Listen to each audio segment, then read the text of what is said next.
Welcome to the show. Thanks for joining in another week, and happy Valentine's Day. Have a great show planned for you this week. Later on, I'll have with me Jenny Craig.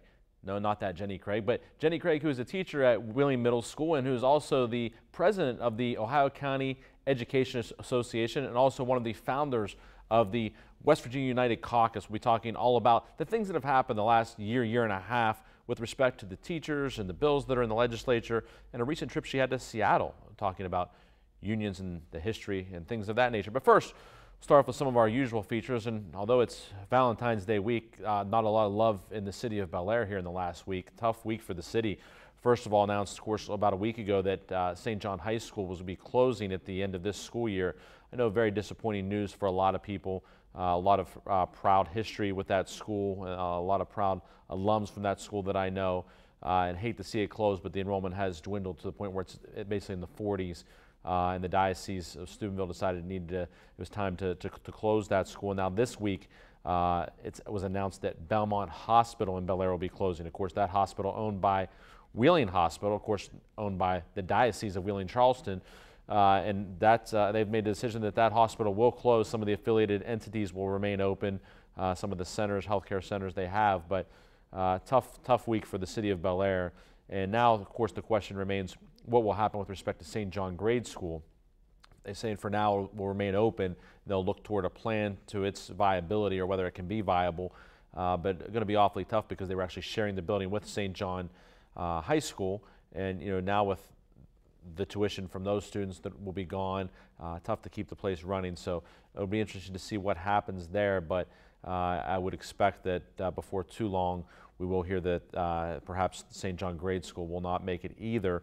Also tough because, when people know the high school is not going to be there, oftentimes, they don't want to continue, sending the children up through the grade school knowing that there's going to be no high school for them to go to. We saw that with respect to Bishop Donahue High School in Marshall County here in West Virginia, and then the subsequent closing of the grade school in Marshall County as well. So we'll keep an eye on that, but my thoughts and prayers with all the folks in Bel Air, because it's tough to have change like that going through your community, and a lot of, as I said, proud history in the city of Bel Air, Ohio.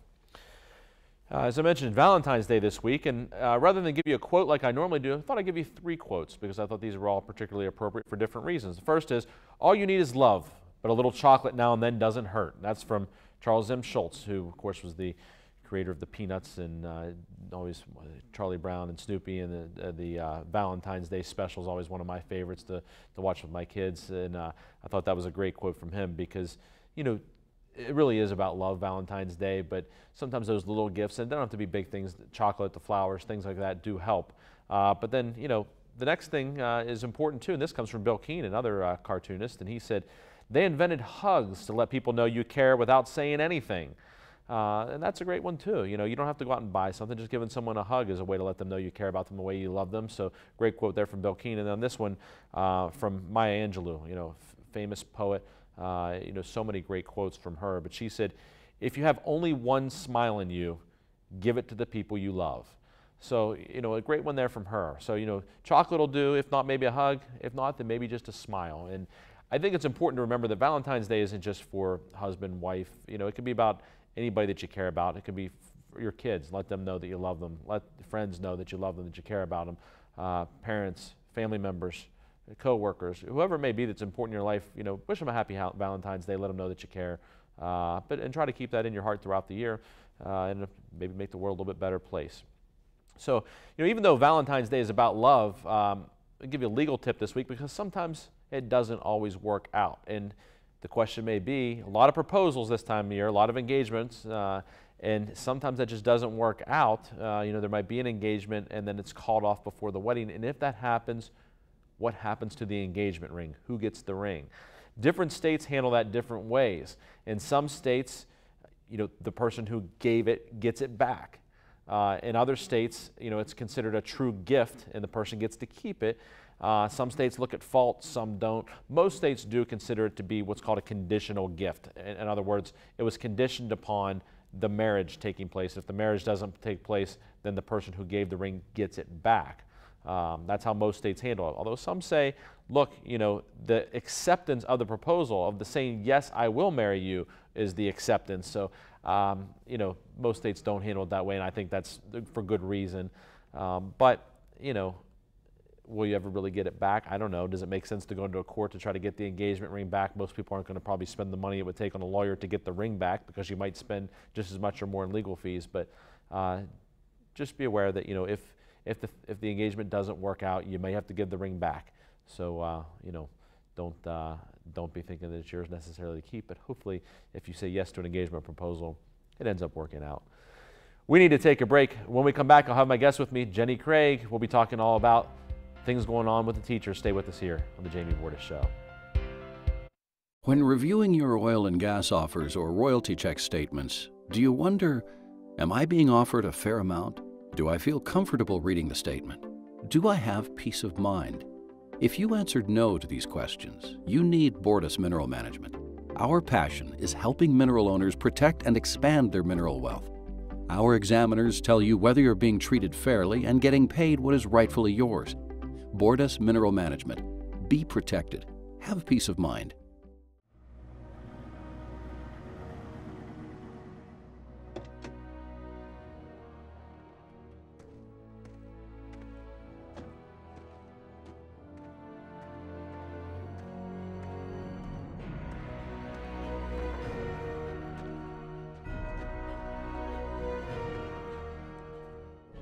Recommended by the highest authorities.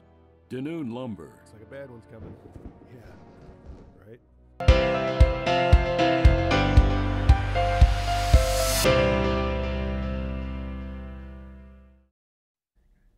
Welcome back to the show. This is my favorite time each week when I have a guest with me, and this week's no different. I have with me Jenny Craig, who is a teacher at Wheeling Middle School here in Wheeling, also president of the Ohio County Education Association and one of the founders of West Virginia United Caucus. Jenny, thanks for being on the show. Thank you for having me.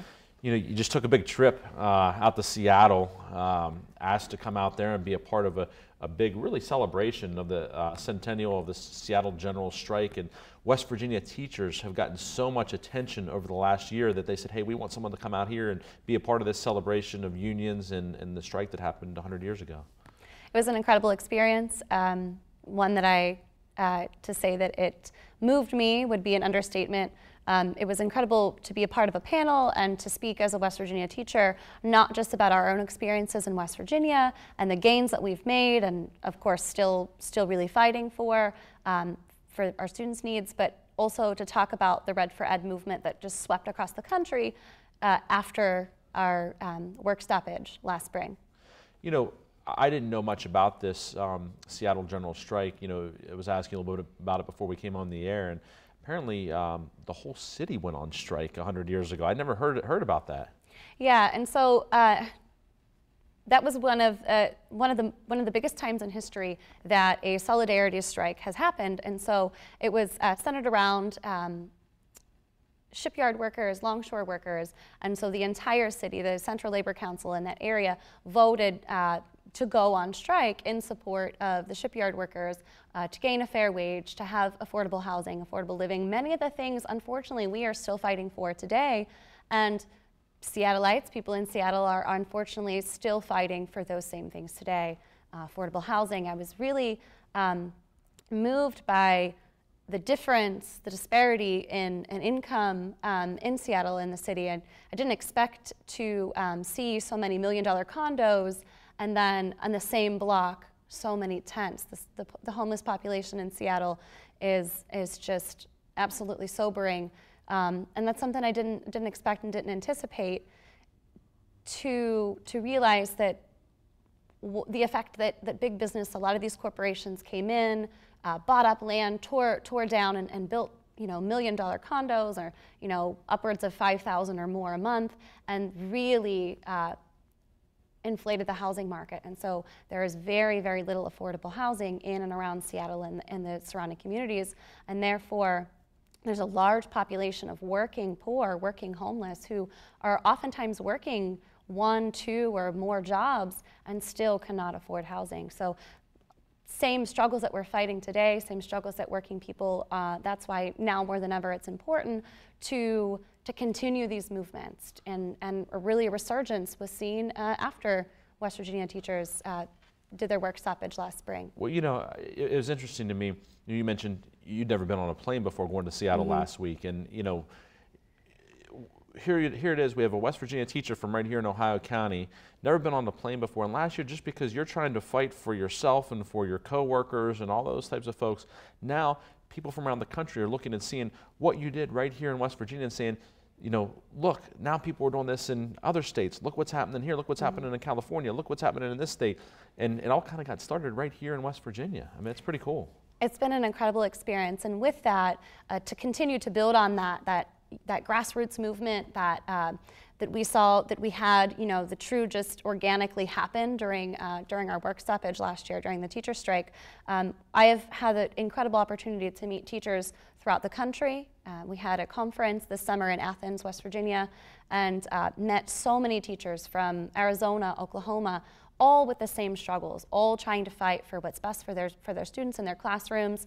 Many of the same things that we're fighting right now in West Virginia, privatization and charters and increased class sizes, fighting for smaller class sizes, fighting for more mental health care for their students. And so it's been incredible to build upon what happened last year and make all these connections with other educators in other states who are fighting for the same things. I mentioned that you're one of the founders of West Virginia United, a caucus of organizations, and you know, what is that group and how did it come to be? So we saw a real unity during the strike last year between all three of our educational unions. So AFT, WVEA, and WVSSPA, the service personnel union, and we wanted to continue that. We wanted to continue that forward progress of continuing to be more active, to build active participation in our unions, collaboration and working with each other. And so we decided to form the caucus, which is a caucus of rank and file educators. So member driven and really empowering people to become more active and to continue to do things like follow the legislature and advocate for things that they feel are important, like we're doing now, smaller class sizes and increased mental health care. And so it's been a tremendous opportunity to have formed a group now with members across the state, working in each different county together, collaborating and trying to just really continue that grassroots, that really organic mobilization, that movement that we had last year. We need to take a break. When we come back, I'll continue talking to Jenny Craig about some of the things happening to the legislature and what we might expect to see in the upcoming weeks. Stay with us here on the Jamie Bordas Show.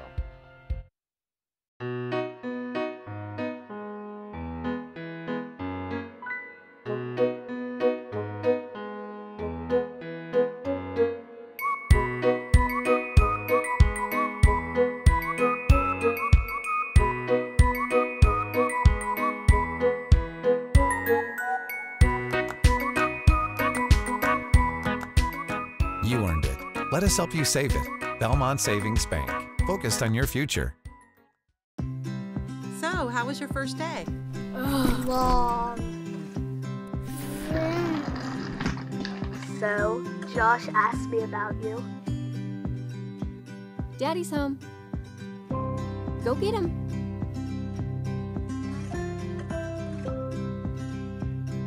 For your home, for your life, for more than 50 years. The Hardwood Specialists. DeNoon Lumber.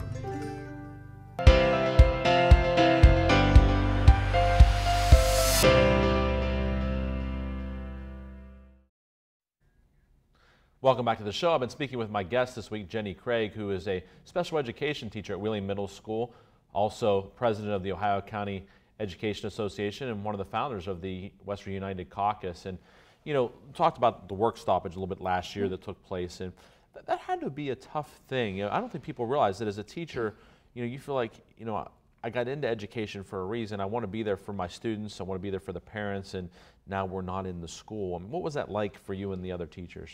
It was heart-wrenching, and that's absolutely the last thing we ever want, is to walk out of our classrooms. We didn't become teachers for any other reason that it really is a calling. I felt moved to become a teacher. I worked with special needs adults when I was in high school, and just really felt that that's what I needed to do in life. And so, of course, leaving that and walking out of a classroom was exceptionally hard. But to come to that point, to come to that was tough, but also necessary to make our schools better, to increase, because we had over 700 teacher vacancies in the state of West Virginia last year.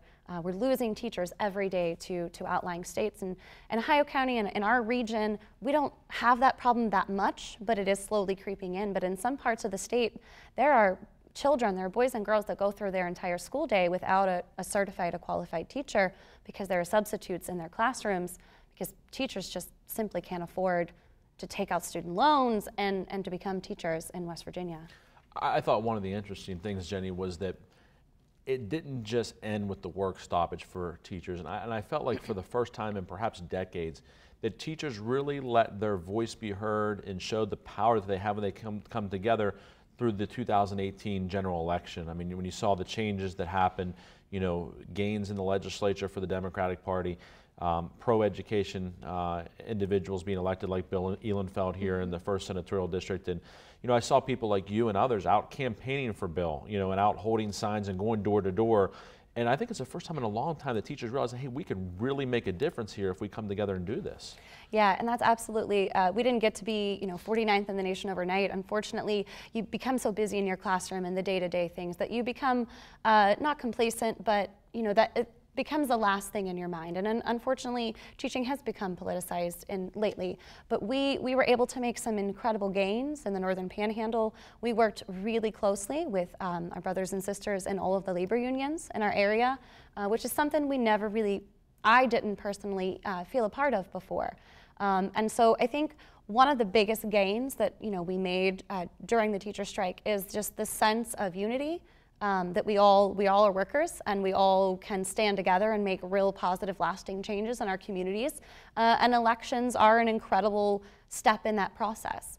And so we worked absolutely hard with all of the labor unions in the area, build incredible alliances with them, starting with the TechnoCap workers that were on strike. Shortly after we returned to our classrooms, we were able to help the children fill backpacks full of school supplies and send them school supplies because their families had been out of work for over 100 days. So just continuing these things and just realizing that, you know, we really do all have that power if we stand together, if we work together, and we can create lasting changes both through elections and policy through the legislature. You know, education has been a big topic again in this legislative session in West Virginia. Senate Bill 451, a lot of talk about it, and a lot of, you know, first a bill that was proposed and then now amendments to it, and of course came through the Senate, but the House is making changes and then amendments to the amendments and everything else. And, you know, but the teachers, again, getting very active here and saying, hey, hold on just a second here, you know, don't think just because we got a raise last year that we're done. You know, you might hear our voices again if this thing isn't the way that it should be. Yeah, and so last year was all about really encouraging highly qualified teachers and service personnel into our schools with a raise. But this year it's become so much stronger of a movement. In fact, we feel so strongly that this bill, Senate Bill 451, is bad for our public schools, for our children, that we want to refuse the entire bill, including a pay raise and including monies towards fixing PEIA, because that's a sacrifice we're willing to take. We know what real education reform looks like. We organized walk-ins during the State of the State address. We called it the State of the Schools walk-in. And so some of the things that we focused on that are real reform are smaller class sizes. We know that research proves that smaller class sizes increase student achievement because teachers have more individualized attention. We know that our students right now in West Virginia are struggling. We have the opioid crisis that we're dealing with. We have immense poverty. We're fourth highest in the nation for childhood poverty. And 1 in 4 West Virginian children experience an adverse traumatic experience. And so we see a real need for small class sizes and for nurses and school counselors and school psychologists, social workers in every school. And Those are the things that we really want to see. This bill does not address any of that. In fact, privatizing through charters or ESAs and all of these other measures are going to take public money away from our students at a time where their need is more critical than ever. Well, Jenny, I certainly appreciate all that you're doing, all that the teachers are doing, you know, fighting for the kids and the parents throughout not just Ohio County, but throughout the state of West Virginia and really throughout our country when you've seen what's happening throughout the country and people looking at West Virginia as the example, the teachers here and what they're doing, saying, hey, we can do it here too. So really appreciate it, and I really thank you for being on the show today. Thank you very much. All right. We need to take a break. When we come back, I'll be talking sports. Stay with us here on the Jamie Bordas Show. People in nursing homes are some of the most vulnerable members of our society. They're there because they can't take care of themselves. Those facilities have a duty to take care of our loved ones, and when they don't, it's important they're held accountable. We've not only collected record results against negligent nursing homes, but more importantly, we've helped so many families get the answers and closure they so badly needed. Bordas and Bordas, fighting for justice. We're Panhandle Cleaning and Restoration, and we're gonna save you. We've got it down to a science, an absolute state of art. We do it all, restoration, cleaning, and reconstruction. When disaster strikes, just pick up the phone. We're Panhandle Cleaning and Restoration, and we're gonna save you.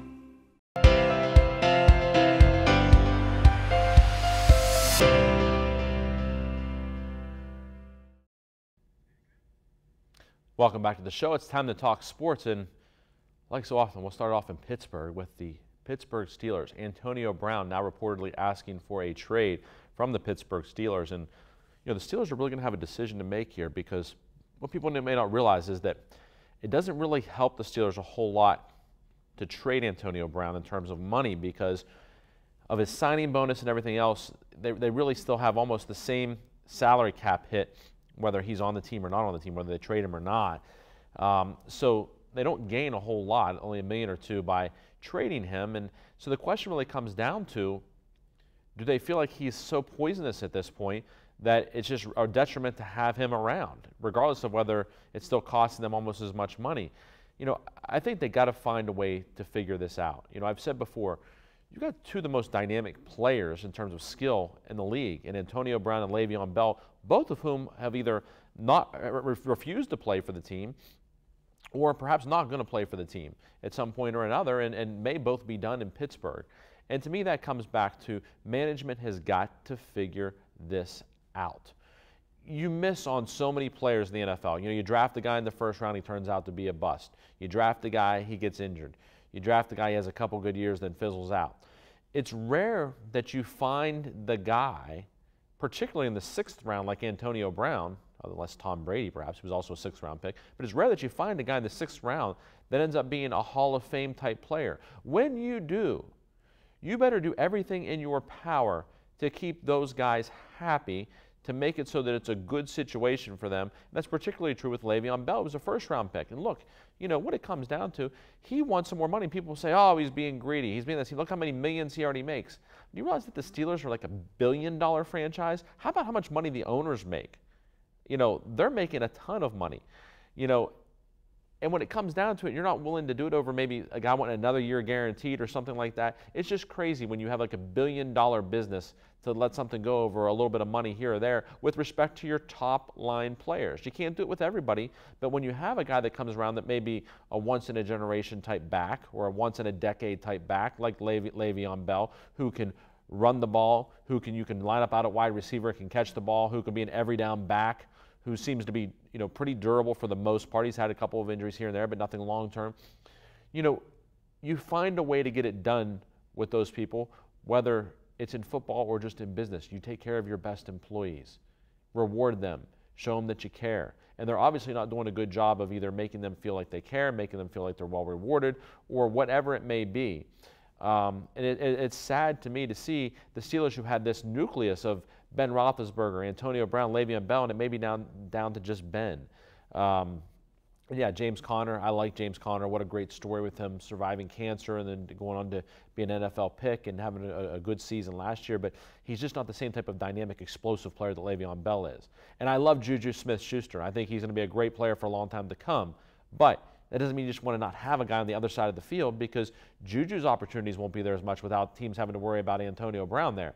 So it'll be a big difference. So it'll be interesting to see what happens with the Steelers here in the upcoming weeks and months, but it could be a very different looking team, and the entire AFC North could look different. Joe Flacco, traded this week to the Denver Broncos, will no longer be in Baltimore with the Ravens. Looks like the Lamar Jackson era is fully now underway in Baltimore.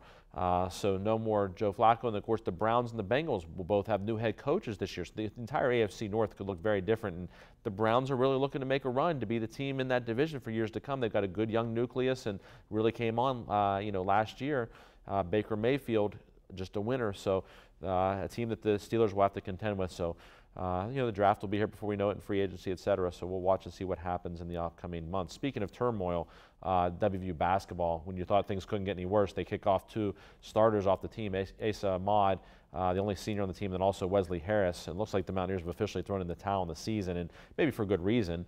The season has been just awful, and no leadership at the top, and they were thrown off the team for violations of athletic department policy. No really further indication as to what it may be, but obviously a lot of problems there in Morgantown. But if somebody can get things straightened out, it'll be Bob Huggins, and a great recruit coming in for next year, a 5-star recruit coming in. So maybe a little bit better in the future, but you're going to have a down season every now and then. But I feel for Coach Huggins.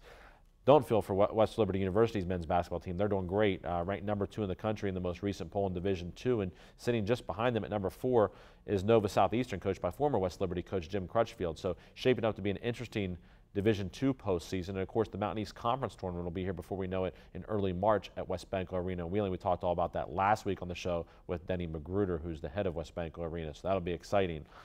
In other news this week, Tiger Woods hosting the Genesis Open at Riviera Golf Course in California. And I love watching the golf tournaments in California, the beautiful scenery. Last week was Pebble Beach, this week Riviera. And Tiger gearing up for the Masters, which I think he will win this year. I don't know that he'll win this week at Riviera, but I think he will win the Masters.